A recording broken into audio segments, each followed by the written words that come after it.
What's up, everybody? Episode 109. Oh my. We got a good one tonight. Come on in.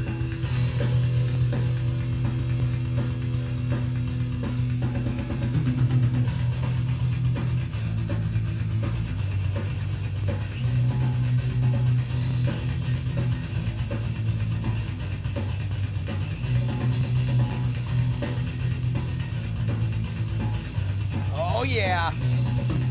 Come on in, folks.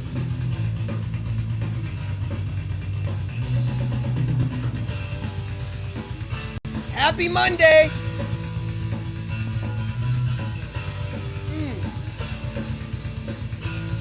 All right. Let's get it moving.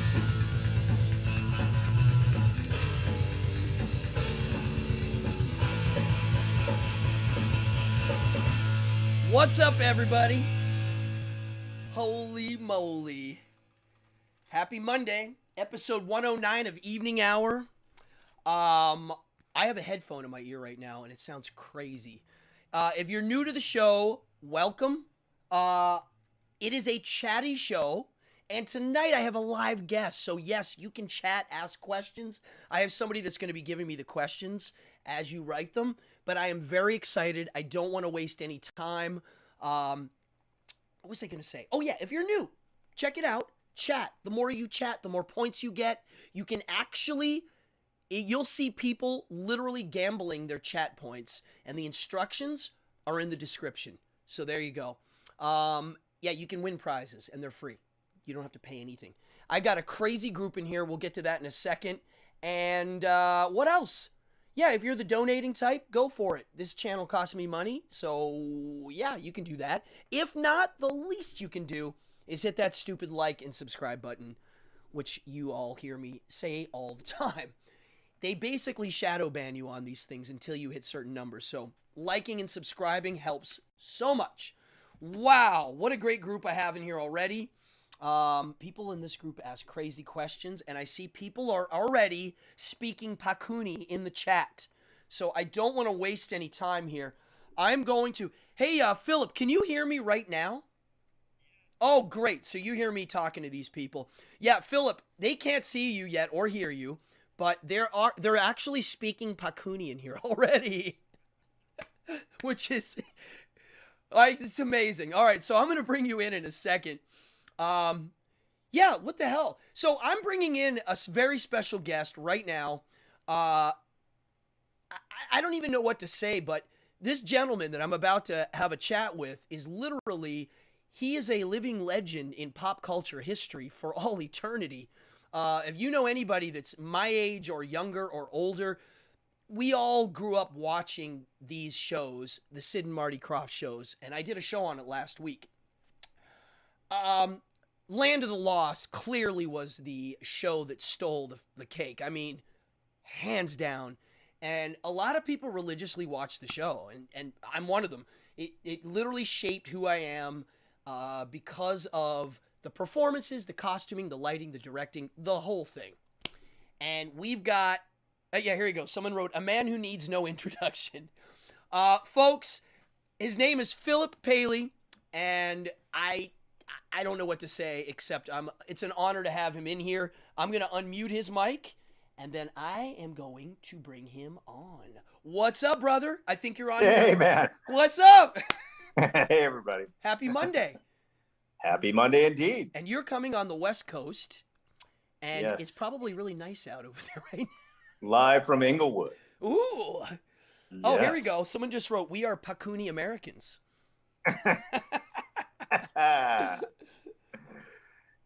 Yes. Well, I'm telling my chatter people to start. Yeah, they're going to be writing questions. What's up, brother? How are you feeling today? I'm doing good. Wow. I'm doing good. Everything's good. I mean, all good. So I just want to give them a brief history of how, I literally was at Chiller Theater 6-7 years ago. It's a little fuzzy these days. About 6 or 7 years ago. And I didn't even look up who was there that day because I've been going to Chiller Theaters pretty much my whole life. There's chunks of time I stopped going, right? But I went to one and you were there and we started chatting. And this has been in my surf room since that day. And I love it because you wrote a little Pakuni in here. Bangu Saristakas surfs up. Bangu Sarisataka. Oh, Bangu Sarisataka. Beware of Sleestack. Oh, right. That's Pakuni. That's Pakuni. Love Chaga. It's the real deal. I mean, it's the real deal. Hey, how's the sound, everybody? Someone just wrote, he's much cuter now. Wow. There you go. Thank you. So we hit it off, and we've been chatting online since. And I think you and I have a lot in common on things we like, which is why I think we hit it off. So yep. I just wanted to have a chat. I mean, you lived a life that's very unique and special. And what the heck is it like being a living pop culture legend? I mean, that's how I describe you. It's more boring than you would think, but actually it's cool, and that type of thing, keeps me going in a way, because when life gets boring and dull, you just think, wow, I actually did something pretty cool in my past. I mean, and I've done a lot of cool stuff in the past. I mean, honestly, and that was one of them. That was a big deal. So you started off doing karate. That was the first passion that you had?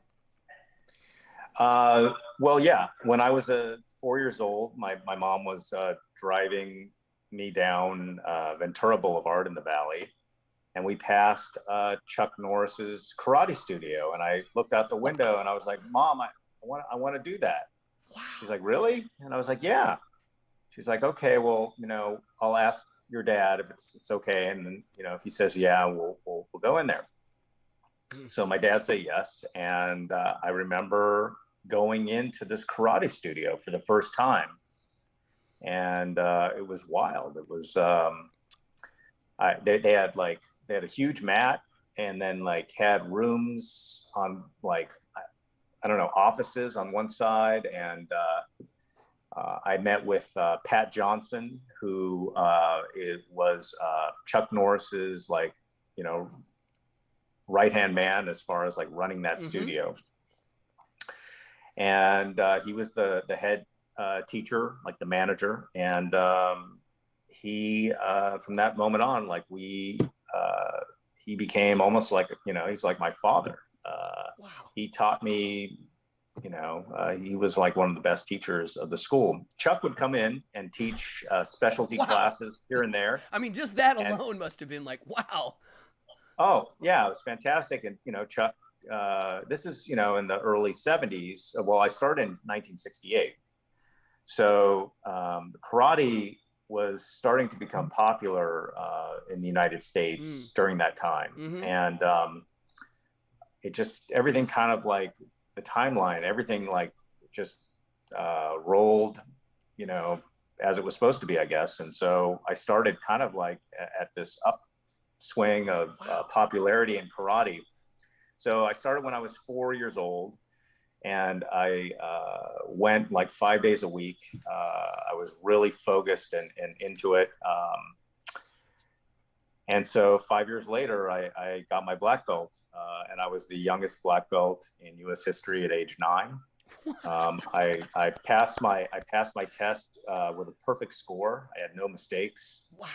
And I was trained by the best, and I really trained hard for that test. I mean, it sounds like not only did you have a good teachers involved, but you obviously had a natural knack for it, I'm guessing. I mean, you kind of felt yeah, it. I guess I did. I had a natural, physicality. I mean, my dad or no one in our family ever did I didn't come from a line of athletes. I don't think that I know of. Wow. So it was kind of an interesting thing, and I just gravitated toward it, and I loved it. I was just wholeheartedly into it. I mean, Bruce Lee was also right then and there starting to become known too, right? He was also. Yes. Well, Bruce Lee, I think his first movie was 72, was Way of the Dragon, and then 73 was Enter the Dragon. Yeah. And Chuck, I'm pretty sure he was in both. Chuck was friends with Bruce Lee. Yeah, he's in the movie. I never met Bruce Lee. He never came to our studio, or if he did, I didn't know he was there. Wow. But all the guys that were Chuck's teachers and stuff, they were all like top martial artists in the country, and Bruce, used a couple in both those films, Enter the Dragon Which is and the Way movie of the Dragon. Chuck fights him in the Coliseum. That's a crazy. I think that's Way of the Dragon. I think it's the not first Enter. one. Yeah, Enter the Dragon is the one on the island, which is the Yes. I think that's the one. Yeah. But Bob Wall was in it as well. So Bob actually was the original. He was part of getting the karate studio, or purchasing it in the late 60s. It was originally owned by what's his name? Joe Louis. And then so Joe Louis was a famous martial artist at the time as well.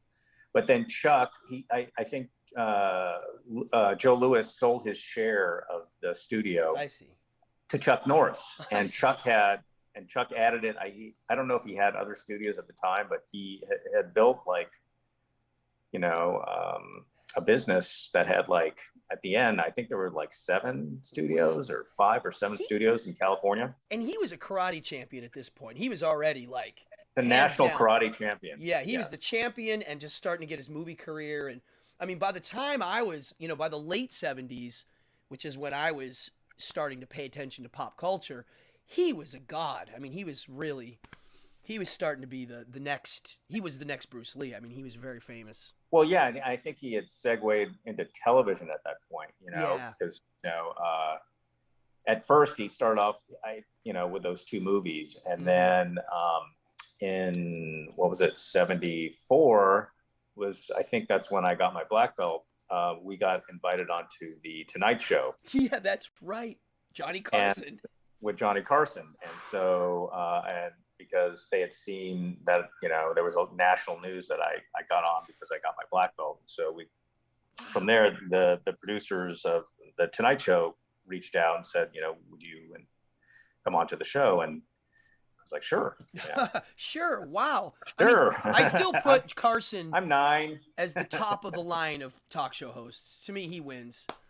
Oh, he was fantastic and really nice in person. He couldn't have been a more gracious host, and was really great with kids. Wow. And he was classy. Very, very. I got to go to his office. He had this beautiful wow. Executive office. He was also a magician. That was his real gig. He wanted to be a magician first. There's an episode of him and Milton Berle, and they start talking about vaudeville, and Milton Berle was a vaudeville guy, and all of a sudden they go into a 2-person mind reading act because Milton Berle also did some magic. I was like, whoa. So you got to be on the Tonight Show. That is nuts. Wow. Yeah, with Chuck, and we did, we did some stuff together, and then Johnny came out, and we, I did some moves with him, and I ended up taking him down a couple of times, and Is there a video? And he went and he jumped into Ed McMahon's arms. I think I looked for a video and couldn't find it. I was like, It's on and off YouTube. It comes up, and then it stays for a while, and then they make it take it down. Yeah. A lot of the Carson stuff, just magicians alone, someone could make a 2-hour video of all the magicians he had over the years. So I think what they're doing with the Carson show is they're getting ready to start packaging clumps of it to put on, as a formal. I would hope so. Because God, it was so great. I watched it when I was a kid. I loved it. I would sneak and stay up late to watch it. I did too. Me too. Yeah. All through the 70s and 80s, it was the same. It was I'd stay up late. Wow. And I was waiting for magicians. I had a tiny little black and white TV set. It was a little Sony tiny. It was tiny. And I would go to bed or pretend like I'd go to bed, and then when 11 o'clock came on, I'd switch it on and watch it because I loved it. Yeah, he just when you see these old episodes of how relaxed it was, they're smoking, There's some, Uh-huh. there's a few like, there's like, even my son mentioned it once how not perfect these shows were. There was like transitions weren't perfect, and they would talk to each other, and it's so nice to see that kind of humanity that you don't see on TV anymore. It's now perfect. Everything's, which is what YouTube has Right. Well, it's all become. PC now. Well, the PC thing is Yeah. woo. You can't, they can't PC. they can't afford Yeah. one little thing and yeah. It's all homogenized. It's true. But the thing is, I actually have that clip. I had to pay for it. I called up I think it's his nephew, Johnny Carson's nephew, owns the rights to everything, and so they've got all the original tapes in the salt mine somewhere, like in some kind of vault salt mine thing. Yeah. And so I paid to get my clip digitized, and they sent it to me, and it came complete. It was the entire thing, complete with 70s commercials. It's so cool. But you're not allowed to show it anywhere unless you pay them, right? There's a royalty. Yeah, I can't post it on YouTube. You can but I can share it with friends. Right. But it's big, That is. I have a tiny clip on here that I can show in a whenever. Maybe I won't even show it today. Maybe I'll show it next week. I have a clip. I have the Land of the Lost episode that you got to be on as yourself, which I remember seeing, but I didn't know it was you when I was a kid. I had no idea. Of course not. No one knew.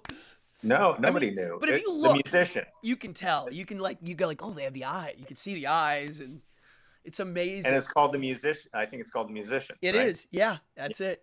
I have a clip of it on here. It's awesome. It's that show. So let's that show is still to this day, to me, it was way ahead of its time, especially the subject matter. It is really tripped out. It's got dimensional stuff. I mean, it just really, I think the reason why that show had a hook and it hit the nerve of people like me is it was serious. It wasn't goofy. It had goofy moments, obviously, but it really wasn't a goofy show. It was dead serious. It caused me anxiety. It really did. And that was the hook. Yeah. Yeah, well, the show did not play down to kids. Not at all. It was written by Star Trek writers. They were all Star Trek writers. And all these guys were top-notch science fiction writers. Wow. And so we had the best, and they didn't write down to kids. They kept it, like high-level science fiction. And that's why it was so, so scary and so weird and fascinating, because it was really high-level science fiction. Yeah, and the fear, the scary, the slee stacks, and it just really, to me, the fear factor wasn't even the slee stacks. It was the fear of the unknown, which is what Marshall, Will, and Holly are dealing with, is this unknown horror. Like, you see a bed of crystals, and you're like, oh, pretty crystals, and then you touch one and you get electrocuted. Yeah, well, it's the basis of the show had tension, because you had a family that fell into this weird place, and they had to deal with all this, weird, wacky shit and figure it out together. And so it really hit home to kids that were watching, because they were like, oh, like, what would this be like if my family, like they could really relate, and their mom wasn't there. They lost their mom. Their mom. And then and it was, I mean, here's an anxiety episode. It's funny, I saw so many, here's some questions.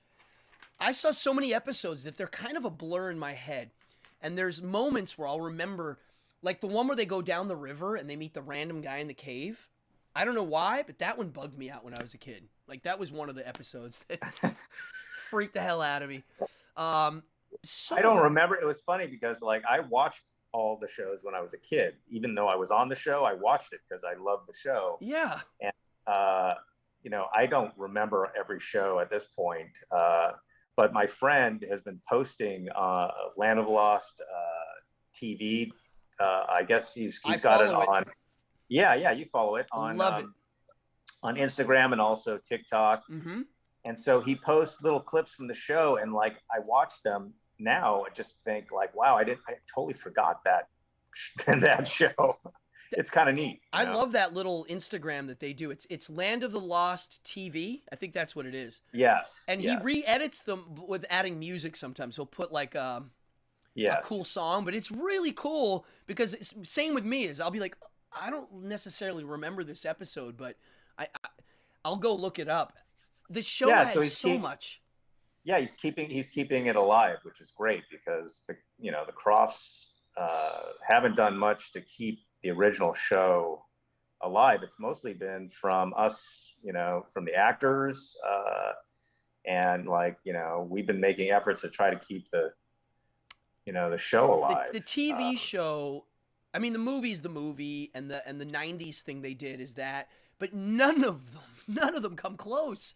And I really think one of the hooks of the show, and this is what my show last week was about: stop motion, rubber suit acting Godzilla, puppets, real makeup and costumes. Your imagination understands it a bit more, and it feels like when I was a kid, it felt like my toys had come to life.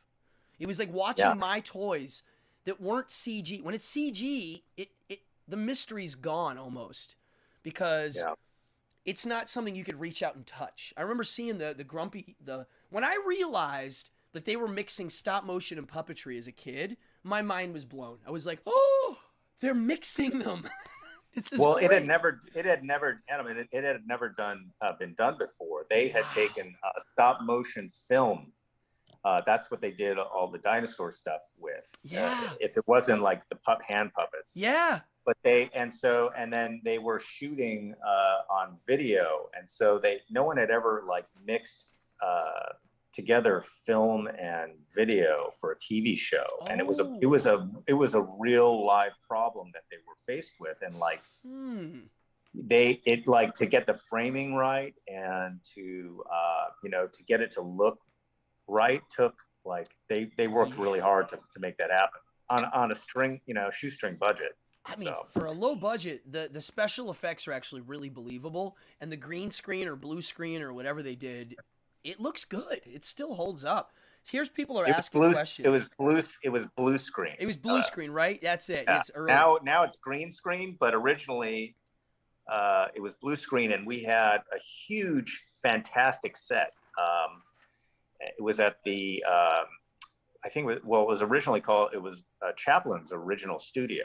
Really? And so we had two huge sound stages, and one of the sound stages was a huge blue screen that they had set up, and that's what we acted against when they would meld together the stop motion. So we did a lot of stuff on that blue screen where we were acting like the director would be saying, "Okay, the dinosaur's up to the upper left," and you're like, ah. Yeah. We all had to try to look in the same place. It was amazing. My question is, and there's people asking questions. Some of these are pretty neat. But mine is, when Enoch would talk, what did his voice sound like on set? Well, I believe that that was Walker Edmonston was the actor. He's actually talking, right? Yes, it's his voice. And I think they put a microphone taped to his face or taped inside of the Enoch That's costume. What I thought, because it sounds different. His voice sounds weird. You're like, whoa, he sounds crazy.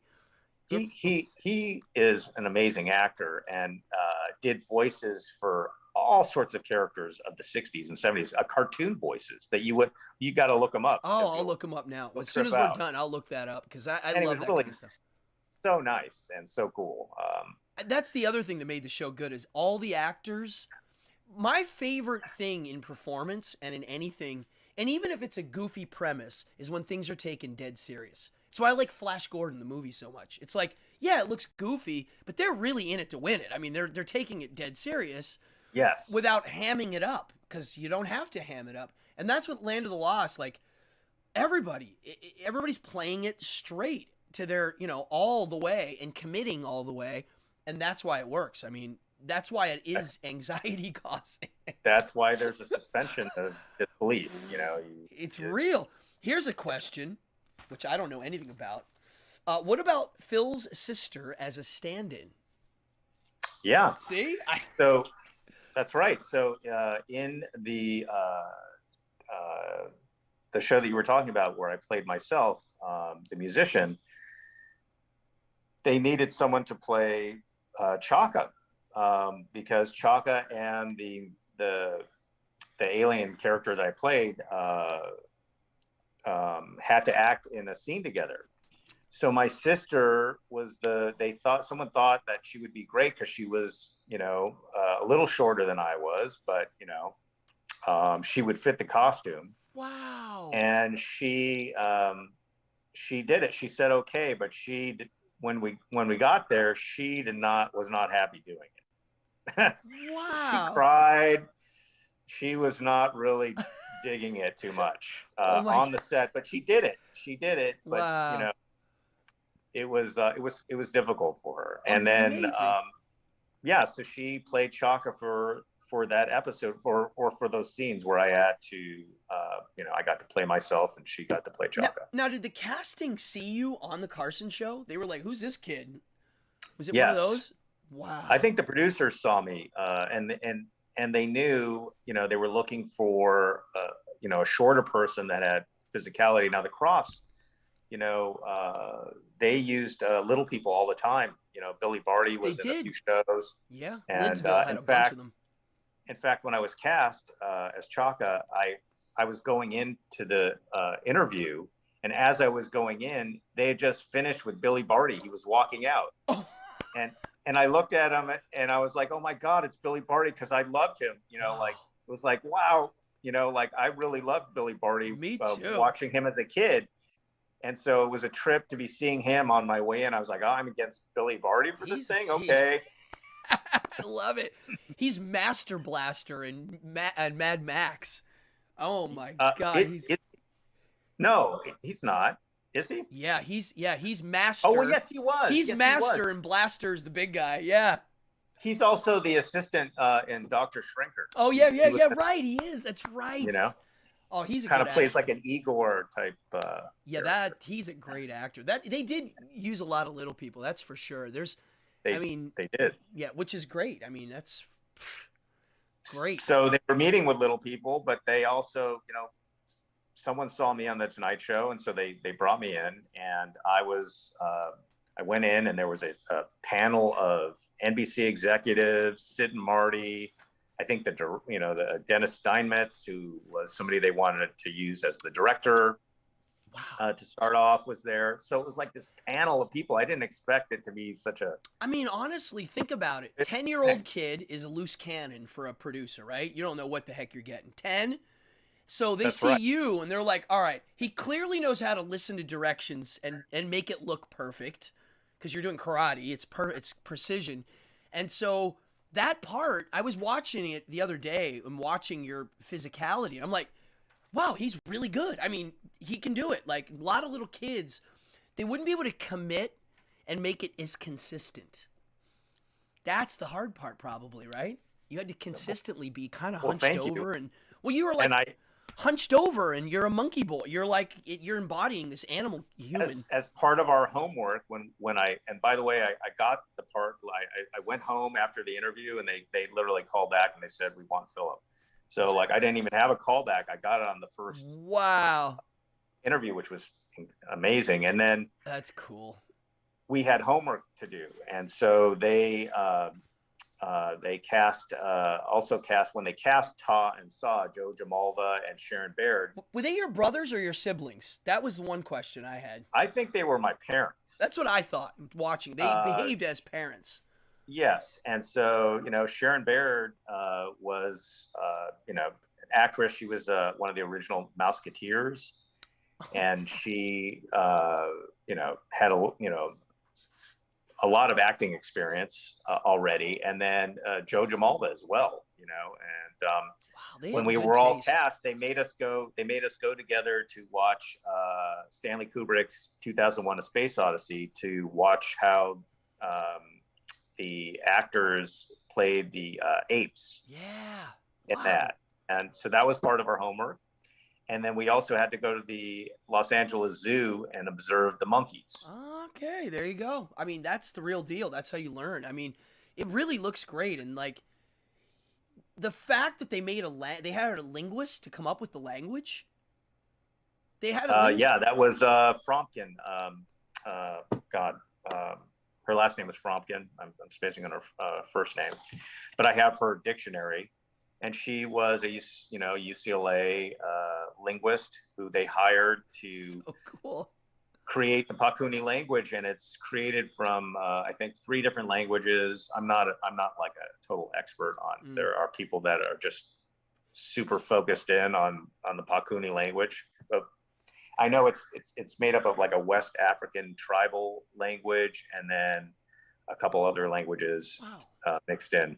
I mean, I even knew, Pakuni. Like I understand some of it. Yeah, Pakuni yeah, is and the people. The dictionary is online and it explains what everything means, and I love it. and there were some bad words in the dictionary that we never used on the show. Oh wow. But they're in the dictionary, yeah. I'm gonna learn some Pakuni swear words and start implementing them. You know what's a fun thing, and I was gonna do one of my internet shows on, which you'll find this fascinating. There was a language spoken by carnies and circus people that ended up becoming the language of gay people in England in the 20s and 30s called Polari, which I didn't know about until someone turned me on it. So if you look up on YouTube, and I'm telling my audience this, look up Polari. There's a dialogue between 2 guys in a park in England trying to pick each other up, speaking the language, and it's fascinating to hear this language because it's some of the words are foreign, some of them are reversed. It was a code language for carnies that gay people started to use. And the reason That's a trip. It's a total trip. And there was some gay comedians in the 60s in England that were using them on TV. They'd throw a word out just to like wink, wink at the crowd. One of them was fabulosa. That was a Polari word. It was their word for fab. But did Paul Lind ever use that? I think those guys, that generation knows what this is. That's exactly the group of people that were throwing those words around. Polari. I was going to do an episode on it, and eventually I might, because I learned how to say "How bonatavada your dolly old eek," which means how nice to see your lovely face. Yeah, that's the only thing I learned how to say. How bonatavada your dolly old eek. Well, Sid, he started off as a puppeteer, and he had a job in the circus. Yeah, he was in Ringling. Yeah, he was in Ringling. He worked with all the freak show. He was in the sideshow in Ringling, which is outstanding. Yeah, with all the so-called freaks or whatever, he grew up as a kid in that environment. He actually knows some people probably that I know that are now passed on. He probably knew them.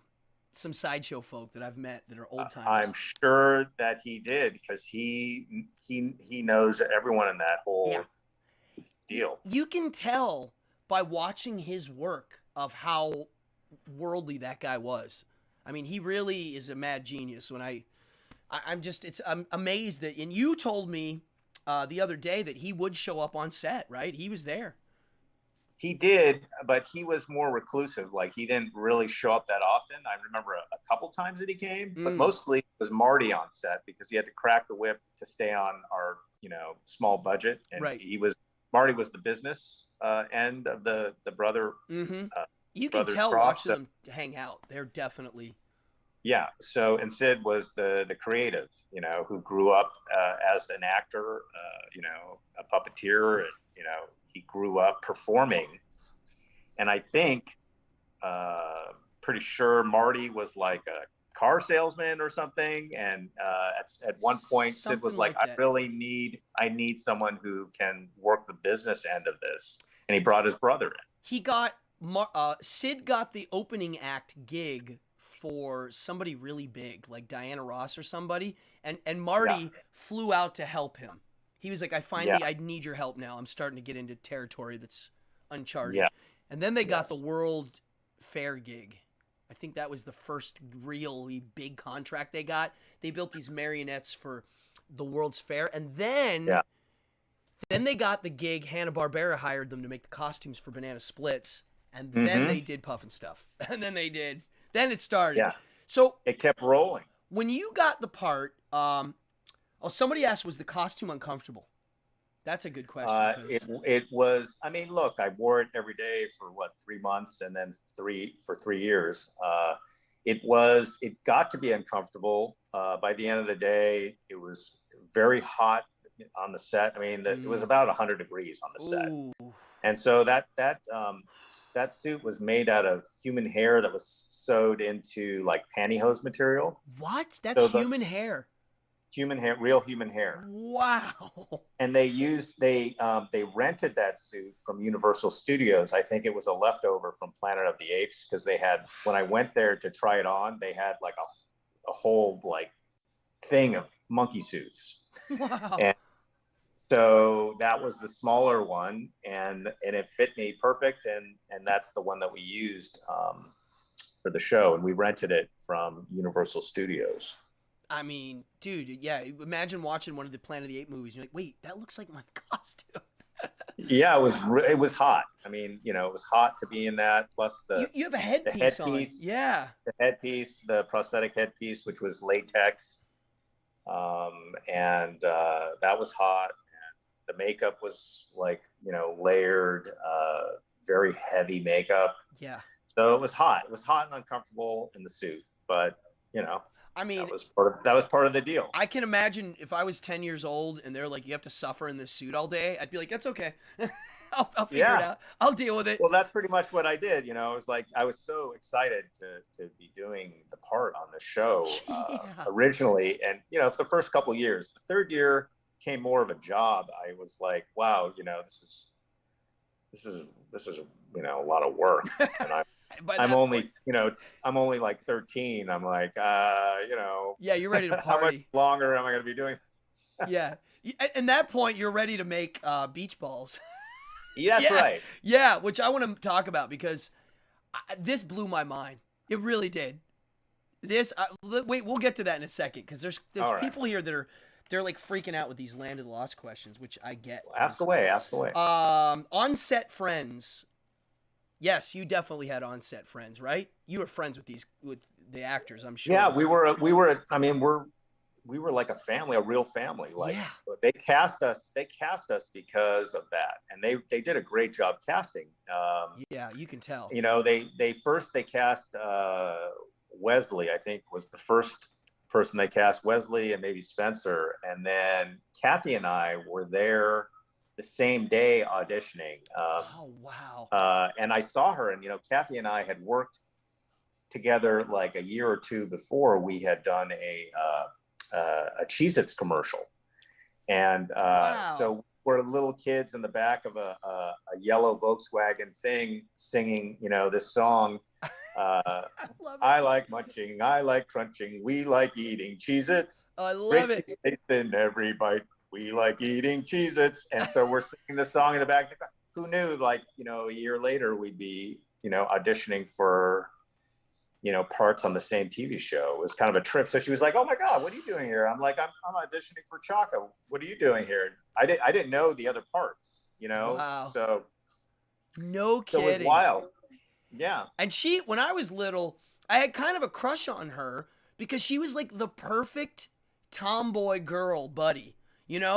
Perfect. Oh yeah. And everyone had crushes on her. So of course. Your character, and it's funny because your character spawned me to write a song, which you know about, because you were like, to me, like I grew up in Pennsylvania originally, and we played in the woods. We'd run off into the woods and play. And so when the bullies would come and pick on us, I was always imagining like me whistling, and out of the woods comes Chaka and beats up the bad guys. Like he's like the mountain guy that comes out of the woods. And so I wrote the song Chaka Fight. My son was asking me about it today because the lyrics are pretty brutal. It's about Chaka killing somebody. He's like ripping arms and heads off. But that's what the song is. It's almost from a child's point of view. He's your I think I say in the song, I don't say Land of the Lost. I say Lost Land Friend or something. I flipped it for the song. Whatever. It's fantastic. I love the song. Yeah, it was like that character became like this this idea of like my best friend who's like this little monkey boy that runs out of the woods and saves the day, you know? And yeah. So, here's a question someone asked, and we talked about this earlier because this is where it gets trippy. Any celebrities visit the sets, and so this is like, Oh yeah. yeah. I mean, Sid and Marty, you know, they had. I mean, our show was the top rated show on NBC and it happened right after the Slee Stacks were introduced. The show went off the charts, and so you know they were they were like Hollywood, you know, Hollywood darlings. Like, you know, they were very popular and had a power at that time, and so they were always out, you know, meeting people and, you know, trying to get people to work on their shows and stuff. So they knew a lot of people. So anyway, yeah, we had a lot of visitors on the show. We had Sylvester Stallone came to our set. I think it's before Rocky. Wow. Like he was trying to, you know, do you know who discovered him? You know who discovered Stallone? This blows my head off. The guy, oh man, my brain is fried. The actor in Godfather, he's also in Rocky. He plays the gangster in Rocky. Why am I forgetting his name right now? I'm terrible with names. I don't know. We're getting older. Yeah, he's like the gangster guy in all these. The guy in the movie Maniac. I'm so bad with names. Well, you'll think of it. It's all right. Yeah, he's the guy that discovered Stallone, and then when Stallone made Rocky, he cast him in the role. So Stallone shows up to the set. So Marty and Sid and Marty would have people come to we had Charo, we had Jim Neighbors. Wow. Charo kind of chased me around. She was like, you know, coochie coochie, and I was in my little chalk outfit, and like chasing me around. It was pretty funny. I mean, amazing. I mean, she's got a pretty popular Instagram account still. I mean, she's amazing. She still looks really good and can sing and everything. You guys are bunny. She just keeps going. Yeah, her legs are still perfect. She's got these perfect legs. It's crazy. She's like 85, or I don't know how old she is. She must be around, yeah. And how old would Sid be now? He must be old.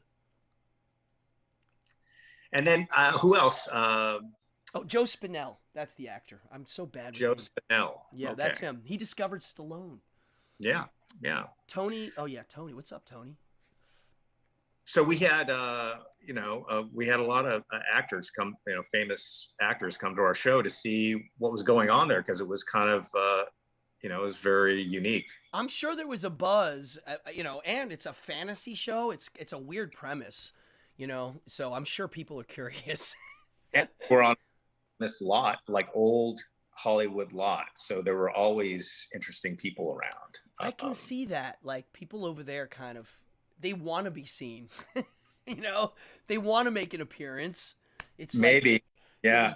But it was old school Hollywood, like the offices were, it was such a cool studio. It's still there, but I think, I don't know who, I don't know what it's in there, but the studio's still there. Someone just wrote, Bill Butler wrote, I literally used to crawl through drainage pipes and wish that I got to the other side. I would be transported to the land of the lost with the characters. That's the impact it had on me. Yeah, Bill, me too. Yeah. I mean, I didn't grow up with watching it. I didn't start watching it until 76, 77, 78, somewhere in there. And for me, it was a Saturday show. They would show Monday, Tuesday, Wednesday, Thursday, Friday. After school was Sigmund. You know, it was one of those shows, and then Saturday was Land of the Lost. That's how it was where I grew up. Yeah, well, originally we were on at, I believe, 8 o'clock or 8:30 on NBC, and then they bundled our show with some other Croft shows and did like the Croft Superstars and like that different times. But originally it was a Saturday morning TV show. It came on after Run Joe Run. Wow. Which was, you know, I like that show. I used to watch that show too. My new favorite show right now is Pink Lady and Jeff. I can't stop watching it. I haven't seen that. If you haven't seen it in a while, audience watching, just watch episode 1. You're going to be like, it's insane. It's amazing. It's way ahead of its time. It's what were they thinking with that one? It's amazing. I think don't they know. were thinking that the girls, Pink Lady, were so famous in Japan. They were outselling the Beatles. I think they were like, maybe we should see what happens with them over here. Yeah, yeah. But it just was such a weird idea. It's, it's a comedian and two Japanese pop stars. And they do skits and it's amazing. I got to check it out. Yeah, Jerry Lewis is on episode 5. And Oh, whoa. and not only is he on, it's kind of brilliant watching him because you can tell that the comedian Jeff is freaking out. You can tell that he's like, oh my God, I'm actually doing a thing now with Jerry Lewis. Like, you can see it in his eyes. It's very cool. And you can tell Jerry Lewis is a little nuts. You can tell. God bless him. And Alice Cooper's on that episode. Oh, wow. Yeah, it's Alice Cooper and I mean, it's just like these A-list people and then two Japanese pop stars and an unknown comedian. It's amazing. It's like, it's so cool. I mean, by interest. Oh yeah, and every show ends in the hot tub. Every show ends with them in a hot tub, which is like, what? Yeah, it's genius. I attribute a lot of these things to Sid being involved with what I say variety arts. The variety artists are the real gems because, and that's what I consider what I do because it's like they're puppeteers, they're directors, they're artisans, they know how to make things. It's this all-encompassing kind of showbiz thing. And like the fact that he was in a real sideshow, he knew so much because of that. Like that's where you learn everything, Here's one. Here's a question. Then, oh yeah, people are curious. What do you think of the new Land of the Lost movie? Did you get to see that? It was like a $200 million flop. Yeah. It was terrible. I mean, the fun thing that was cool about it is I was invited to go to the premiere. Okay. And, I was supposed to have a cameo. Marty had promised me, he's like, I'm going to get you a cameo. I was like, cool. I said, I'd love to be part of it. I mean, that would have made it better right away. And Kathy and Wesley did have a cameo, but it was terrible. Didn't They cut it from the movie. See, that sucks. God. But maybe it was a blessing because the movie was sucks. so bad. Why not make it serious? They spent all this money, and Will Ferrell is a huge fan of the show, and I don't know. It just it was not a tribute to the original. I know. Why make it a comedy? They should have made a real, serious, scary. Imagine the Slee Stacks taken seriously today. That's what I would want to see. If someone's like, well, oh my God. The Slee Stacks in the original show, I think, were scarier than the ones. Yes. 100% scarier. Just the whole vibe and the music and the weird keyboard sound effects and the whole. Yes. It's just terrifying. The whole deal. I think that that like you were saying, when they do the special effects now, it's like they're so real. They're almost like you're kind of like, You don't care. You don't invest as much now. Like when I'm watching a movie, like for instance, I don't know if you saw Mad Max Fury Road. It was the most recent. It came out. I've seen it. Yeah. So when I realized that they were doing really all in-camera stunt work, once I realized that they did all in-camera stunt work, I'm watching the movie with different eyes. I'm noticing more detail. Why? Because I know it's real. If it's CG, I assume, whatever. It doesn't. I don't have to pay attention. It doesn't invest me. And that was a good example of someone taking a modern filmmaking process and using an old school system. Why? Because it's better. It's way better. Yeah. Yeah. I mean, that movie blew my head off. I saw it 3 times at the movies. movies. It's more engaging, for the audience. Way more engaging. You're giving them, and I talk about this on this show a lot. I don't know if you know this book, Command to Look. It's a photograph manual. It's how to take good photographs. And he's one of the things he talks about is when you're looking at a photo, after someone sees the art, you have to give them something to do. You have to give them an active participation. Like, ooh, look at the textures. Oh, there's some over here. You got to activate them. And to me, these old movies did that with their special effects. You know, you're like, wait, is that a puppet? Is that what? How did they do that? You know, there's a mystery. CG, there ain't no mystery. And No. somebody pointed this out. When you watch Christopher Reeves in Superman, the wires that he's on still follow the laws of gravity. He still has, like, when he lands, it's real. He's actually landing on the ground. Whereas the CG landing, our brains know it's fake. It's not real. You know? Yeah. It's weird. I'm constantly studying this. Weird. I watched Jack Nicholson's movie from the 70s, or it may have been the late, I think it was the early 70s, The Last Detail. I watched that on Friday. I've never seen it. Oh, man. Are you kidding me? Never seen it. I'm going to watch it. You better add that to your queue because I'm going to add it.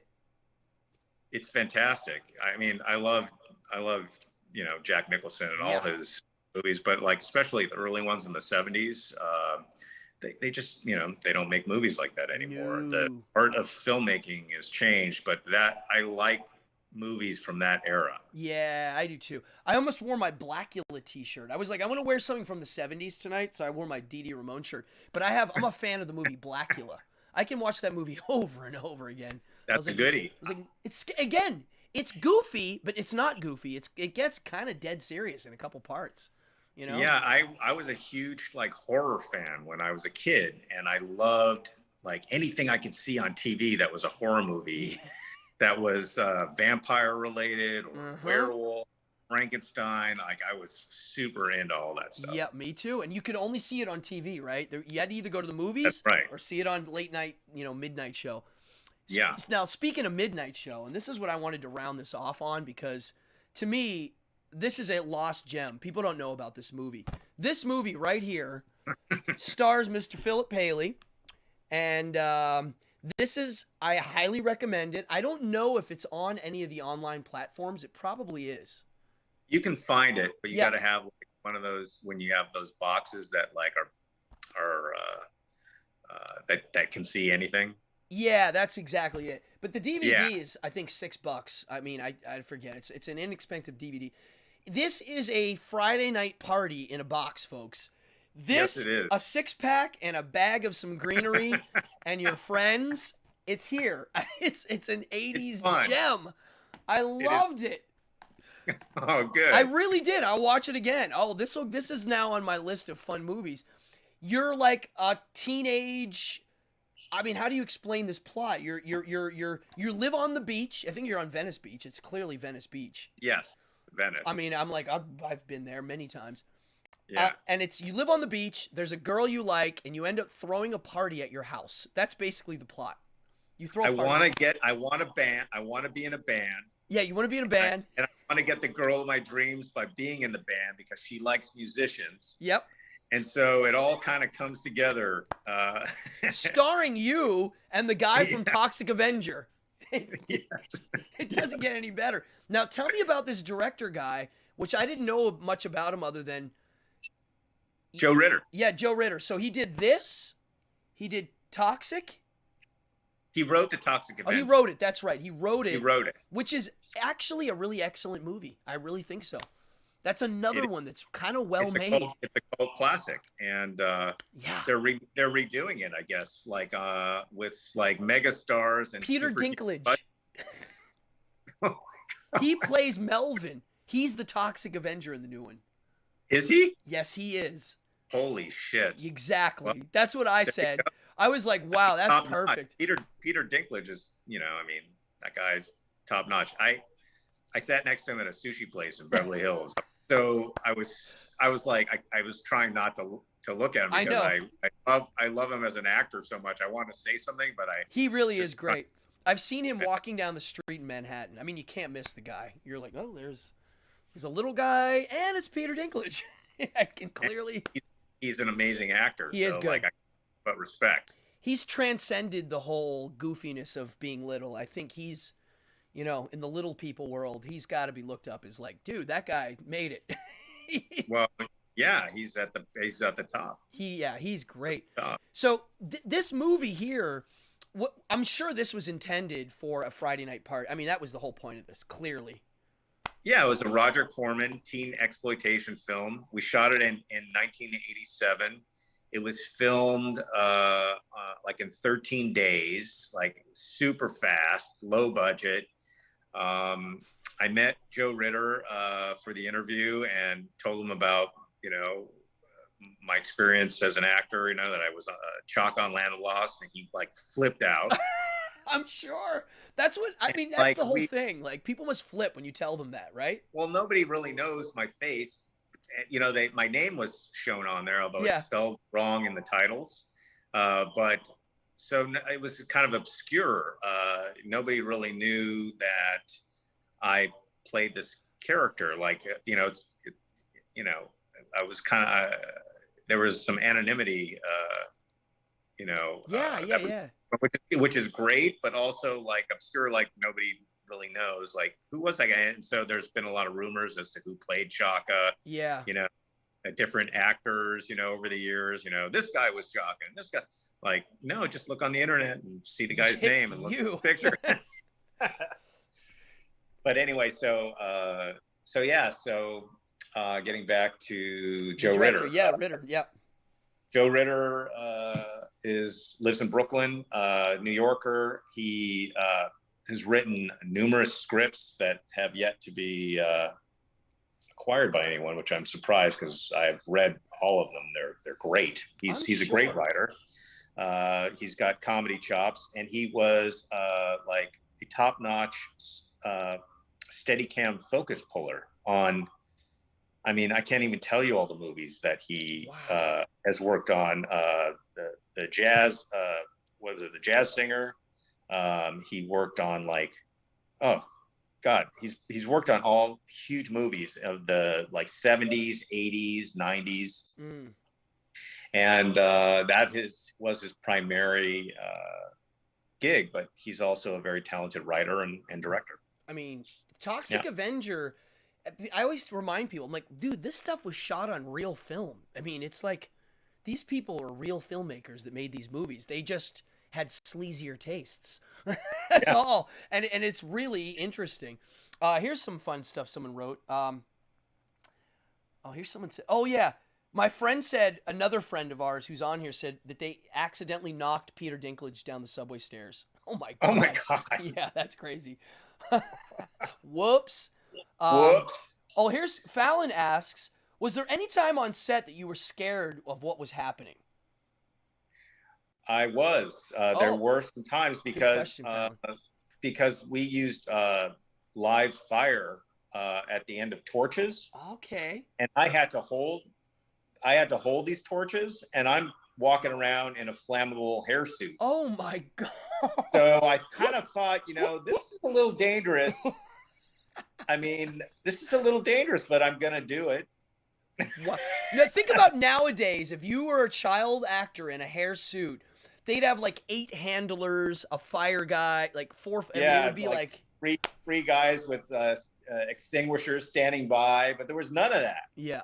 And so that was the only time I was really kind of a little freaked out because, but it all went fine. There were no accidents, with the fire or where I caught on fire or anything. But like I thought about it. You were like, wait a second, this is not good. Afterwards, especially, I'm like, that could have been a real problem. Yeah, they're like, wait, Chalk is on fire, folks. Chalk is on fire. That's another song. That is another song. I'm surprised you could do a whole band with a Land of the Lost theme. There's some weird bands that do stuff like that. There's an Arnold Schwarzenegger band. I always thought a Broadway musical would be awesome. Oh, that is a really good idea. Hey, people watching that are writers, that is a good idea. You could make a really funny, weird musical with like songs. Oh, it'd be fantastic. Chaka comes out and sings a song. Yeah, that's a great idea. Yeah. Maybe after COVID's done.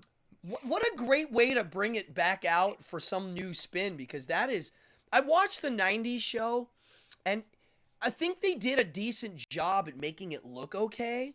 But again, it's just missing the spark. There's a spark. I watched a little bit of it and I was like, this is weird. And it's not really, it's like they took aspects of the show and they're trying to continue it, but it didn't really relate to the They keep original. changing it. They keep changing some They components. missed the mark. They missed the mark again on Yeah. that one. Now, did you see the new Sigmund on? I think it's on Amazon. I watched it, How was and it? you know, I don't know. It I looks mean, cute. It looks cute. I mean, it it's looks cute. It's cute. It didn't like make me want to watch more of it. Right.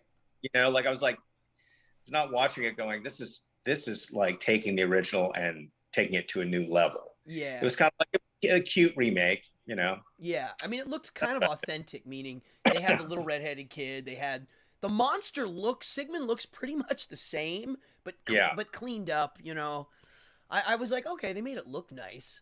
It's all PC, you know. Yeah, I'm sure it's very bubblegum. I'm sure it's bubblegum. I was like, I'm like, now what are they gonna, what other ones are they gonna bring out? I mean, I'm surprised they haven't dug out Electra Woman, some of these other ones that people chat about. I don't know that, you know, they haven't done a very good job of taking their intellectual property and making it better. Mm-hmm. It's like every time they try to do that, it's worse. It's worse. It's just... There's not been one time where they have surpassed or made something like the second thing that they did was better. Yeah. So they don't have a good history.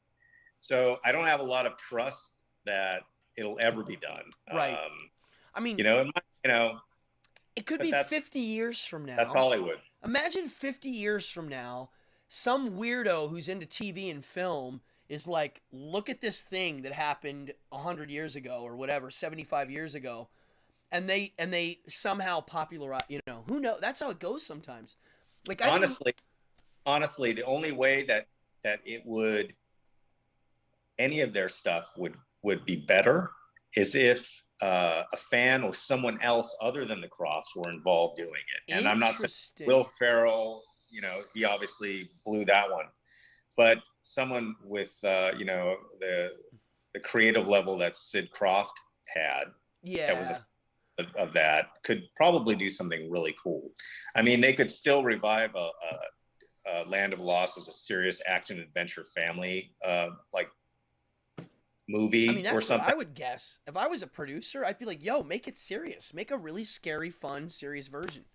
But because they blew it with the 2009 movie, I think it's probably toast forever. Yeah, because if you mention the name Land of the Lost, nobody wants to touch it. I like, don't think at this point because it was ruined, pretty much. Yeah. So.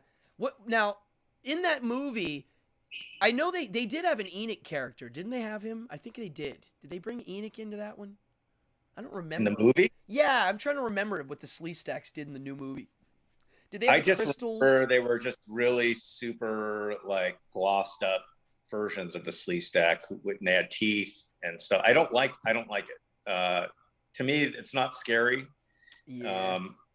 But I did enjoy we were starting down this road. What I enjoyed about the movie is getting invited to the premiere, because it was they spent so much money on this movie, and I'd never gone to a Hollywood premiere. Wow. I mean, even when I, finished the show, nobody ever gave me any sort of props for doing the character or being on the show. Like, it just ended and that was it. Like, there was no publicity. Nobody said, hey, great job. What's so great about getting invited to the show is that I was being acknowledged. Yeah, that's great. I got to walk the red carpet with like big stars, which was kind of alien for me, but it was fun. It was really fun. Like, I'd never done that before, so that was really cool. And then we got to watch the movie, which I thought was somewhat entertaining when I was watching it. Yeah. And afterwards, they had this huge after party that they spent more money on that after party than all 3 seasons of The Land of Lost. Oh my! They had huge skull. I mean, it was so fancy.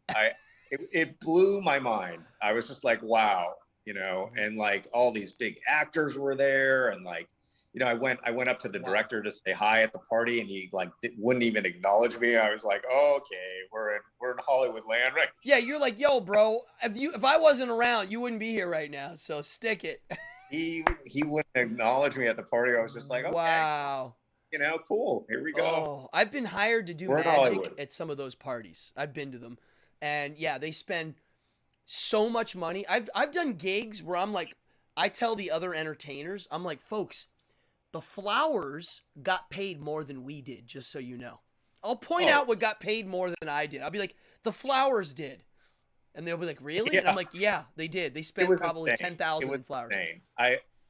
I'm grateful that I got invited to go witness the spectacle Yeah. and be a part of it, you know, and walk the red carpet and like have like people flashing cameras at me. It was a trip. You're like, oh yeah, by the way, I am the real Chuck. Well, I didn't know how to introduce. I was kind of shy. Like I couldn't introduce myself. And so my wife was there with me and she acted like my publicist at the time. She was like, hey, everybody, this is Phil Paley, the original, Chaka, original show Land of Lost. And everyone was like, oh my God, you know, like. Because everybody saw the show, I'm sure. I couldn't do it myself, though. Like, I couldn't, like, announce myself there. Like, I just. Yeah, I get it. It's kind of weird. You're like, oh, hey, folks. I guess I'm a little introverted in That's that way. great. That is so cool. I would have loved to have been a fly at that party and watch the interactions. I mean, I'm sure Will Ferrell was cool around you. I'm sure he was, you know. He is. He's really nice. He seems I had like it. conversations with him. He's very cool, you know. It's just, you know, what they put together was crap. I mean, it was a money grab. It's like it's an intellectual property that clearly. If you want conspiracy, tax shelter. Like, you know, right. They had to blow some money. They need a $200 million flop because, you know, the 200 million went somewhere else. And so that happens a lot, I think. It who happens knows? a lot. Who knows? Corman did you ever see the Fantastic Four movie Roger Corman directed? I believe I did. That was his late, like the last thing he did. Like it was a big. Well, it basically was made as a placeholder. The company that had the rights to the Fantastic Four franchise was going to lose it unless they made something. So they had this horrible script, no money, and they're like, who's good with a bad script and no money? Roger Corman, he'll make it. So they made it. It was so terrible it never saw the light of day, but it's a full film. And it was just a placeholder, I heard. It was like it was holding their place. But you can see that movie.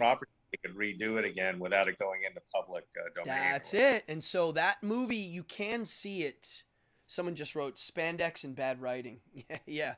There you go. It is pretty bad. I mean, it is like so bad that it's not even watchable. It's like, oh, shocking. Yeah. Roger Corman, genius. He's still alive too. He is. And you know what? I got to hang out with him a few times. No kidding. Oh yeah. And in fact, Roger agreed to let Joe Ritter's also a photographer. He documented all these things, all these movies that he was on with black and white Polaroids and amazing. He did amazing photography, like behind the scenes type of thing. And he would get approval to do that. So Joe and I went to meet Roger at, I think it was the screening theater, you know, in his offices or something like that.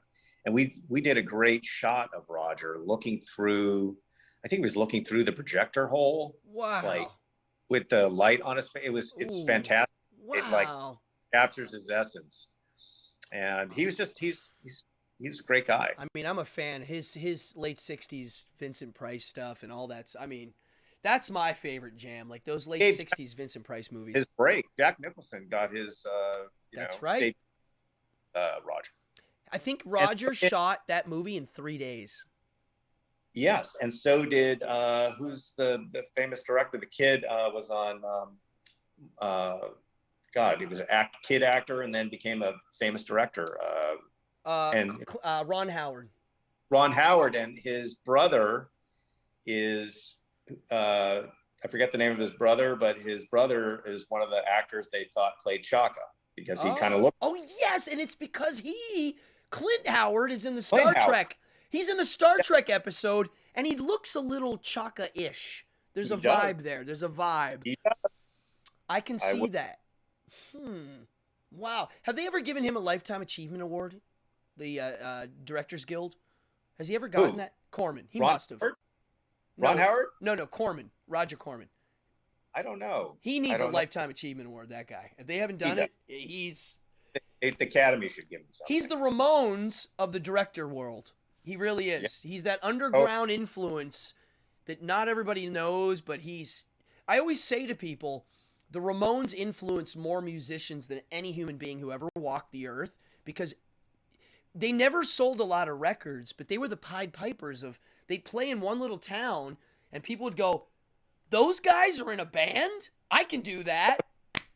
I'm going to get a band together. That and then was they it. did. They did. The Beatles were too good looking and cool. They was like, let them do it. They're the good looking guys. But the Ramones were kind of like normal Queens dudes pulling it off, and like they really spawned a group of humans that then really grew. That next group is the one that it turned into what, new wave, and it just went wild. And Yeah. Corman and Sid and Marty, these types of pioneers, they were just laying these really cool groundworks, and all of them were connected to that old stuff, the vaudeville, the variety, and the old Hollywood Yeah, stuff. for sure. So they were multitaskers. They could all write, direct, produce, act, sing a song, tell a joke. You know, these new guys, they're not doing that. Well, look at you. You had a karate background. You know, you were already well rounded when you started. You had a new a different edge. You know. Well, I had a focused expertise. Exactly.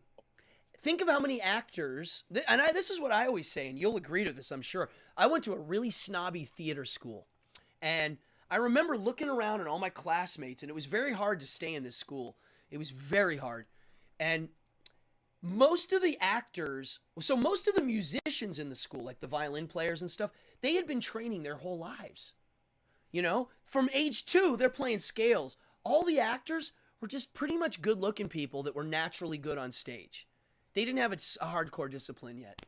And so they get to college, and the teachers are torturing the students, and they're like, wait, I thought this was easy. It's like, no, are you crazy? This is harder than all of them, you know? It's really interesting. Wow, dude, we could go on for 3-4 hours. So we could. You're the right vibe for a chat, man. This was fun. Well, thank you so much for bringing me on your show. It means a lot to me. Thank you. Any way I can support you, let me know. And dude, thank you. I mean, great job. Thank you. I'm a major fan, and I really like what you do.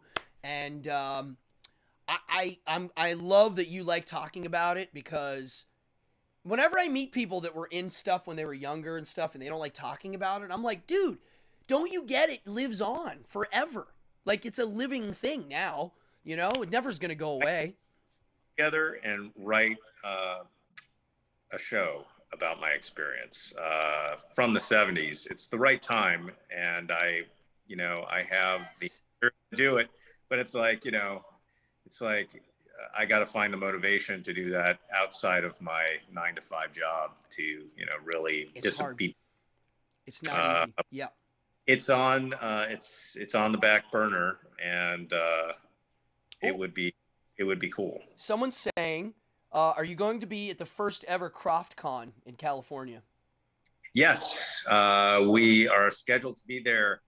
I was supposed to be at Pensacon as well in Florida, but I canceled that because of COVID. But I am going to go to this CroftCon thing for sure. When is that? What month is that? Oh, in May. It's in May, so hopefully things calm down by then. Yeah, that's hopefully. Yeah, who knows? But yeah, no, that should be cool. I don't know much about it, but somebody promoter reached out to me last week, and I said, sure, of course, that would be fun. I'm sure it's going to be a blast. I mean, I one of my memories of when I met you at Chiller, as I looked at Wesley, and I'm like, wait, you also sing the end song too, right? And he goes, when I look all around, he just started going out. It's like, oh yeah. He seems like a blast to hang with too. Oh, we love each other. We sing and we laugh, and we have a great time whenever we're together at these shows. Yeah. And it's addicting. It's people are walking around with sad faces around the show, and then they see us and they totally light up. and then they come and we sing the song and they like freak out, and they're all smiles. That's it, dude. That's all it is, right? It's such a simple thing. All right there, making people happy when. That's it, bro.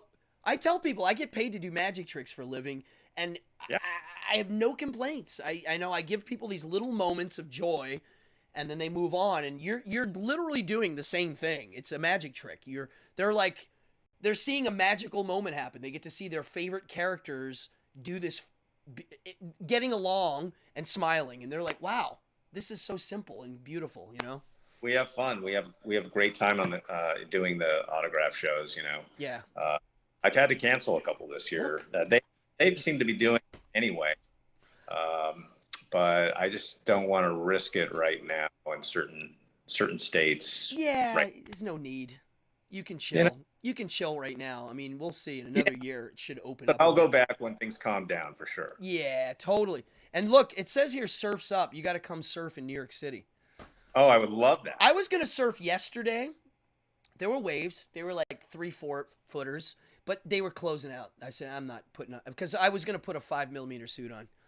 And putting the suit on sucks. The thick suit sucks. Yes, it does. And I'm like, and I'm watching people out there ride 1-second waves, and I'm like, wait. We have had a run of great waves here in California recently. I mean, it's been amazing, but I haven't, because it's like so crowded and dirty in Los Angeles. Yeah. Like kind of lost interest in surfing around here. But when here, I travel, it's good here. It's pretty good. It looks pretty good. I've seen some videos. Yeah, when we get waves, now sometimes when they get really big, they're no good for me. They get really steep and short. They're like quick and steep. But when we get like a solid 3 to 4 footer day, dude, fun waves, just like, and it's New York City. Yeah. You know, when you're riding a wave in New York City, you're like, I can't believe this is New York City. I know. I think I have to do it before, you know, it's like one of my bucket lists. You got to come. And I have basically this is a surf home. Like there's extra places for people to stay here. And there's boards. You don't even need a board. There's every shape and size. It's one of those. I will take. Yeah, you got to come party. This is in our one of the surf rooms in the house. The Surf's Up. The Surf's Up from Chaga, which is amazing. Wow, dude, thank you so much for doing this. This was a blast. Yes, it was fun. Thank you so much. No, yeah, this was fun as hell. We got to chat more. I'm going to bounce out with you. You can shut off your end, and then I'm going to rattle on for a little bit, and then I'll message you when we're done. And I'm done. All right. Dude, ladies and gentlemen, there was too many questions. Someone saying write the show. They're egging you on to write that show you're talking about. Yeah, amazing. Ladies and gentlemen, I'm going to now switch to my regular cam. Phillip Paley, thank you. Wow. Yeah. Oh, Tony, that's you. Ecto Portal's Tony. Remember Tony? Moonlight, you know Tony. Hey, Wolfgang. Tony's in here. Wow. Folks, I mean, that was a whirlwind of a show. There's a lot of people still in here. Ruth, Fallon, Ecto's Tony. Tony's in here. Yeah. My mama's in here. What's up, Mama? I didn't get to shout out to everybody because the show was an hour late, and we're doing Zoom. When I do Zoom, it's a little harder. It took me a while to get in here. Wow. Thank you, Ruth. I mean, really, I had a blast. He's the kind of guy I could talk to for hours about just life and show business. He's a human being. When I meet a human being, and when I mean that a human, I mean, when I say that, I mean when you reach out to somebody and you say hello and you actually mean it. You're meeting somebody for real. I'll meet people and they're like, hi, nice to meet you. But they're not present. They're following the motions. This is a real human, and that's who I'm interested in. Oh yeah, Tony, you know Fran. Fran's not here in this room. Fran's down the beach. Where am I? My bearings are off. She's that away. And Sherman's in here. Wow, I had Moonlight was writing the copy for the questions, so I didn't get to. It's so hard doing the multitask. And when there's another person that I'm talking to, it's hard for me to look at the chat as much. So. Oh, yeah, I don't know. I didn't even ask him about acting now, if he has a desire to do it. I think, I don't know. I didn't even bother asking him that. I don't know why. Yeah, I'm not sure. I'll ask him. That's a good question. Thank you, Ruby, for watching. We had a solid group in here. This was really fun. Folks, I don't know what to say. I don't want to, there's nothing to end with. That was an awesome show. We just heard stories about somebody who was on a #1 TV show in the early 70s that changed pop culture history. And he got to be on the Tonight Show. And I mean, dude, it's amazing. It's funny because I have some stories about my past where I got to be part of these crazy large things that were institutions in the music business that I got to be around. And so Ruth says he works at a law firm now. I think I believe you're right. He is a paralegal. I think he's a legal expert. Yeah. Which is a cool gig. That's a really cool gig. He's a solid human, that guy. And if you get to ever see him at a convention, go say hi. Because I met him at a convention. And then we ended up being chat buddies online. Like, we're chat constantly about fun stuff. And now I really feel like I know him better. And that was a beautiful moment. Thank you, Mr. Nemeth. Thank you. Mr. William Nemeth, you've been here since we started, and thank you for your support.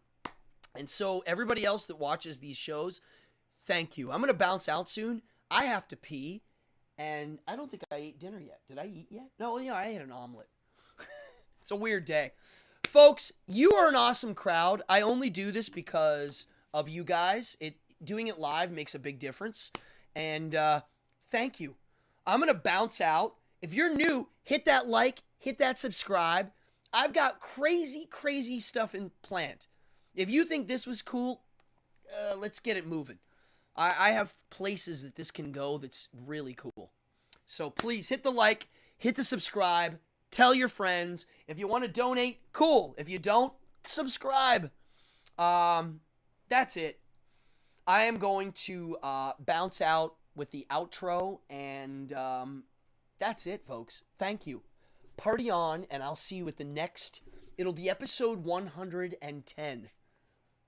Party on, Wayne.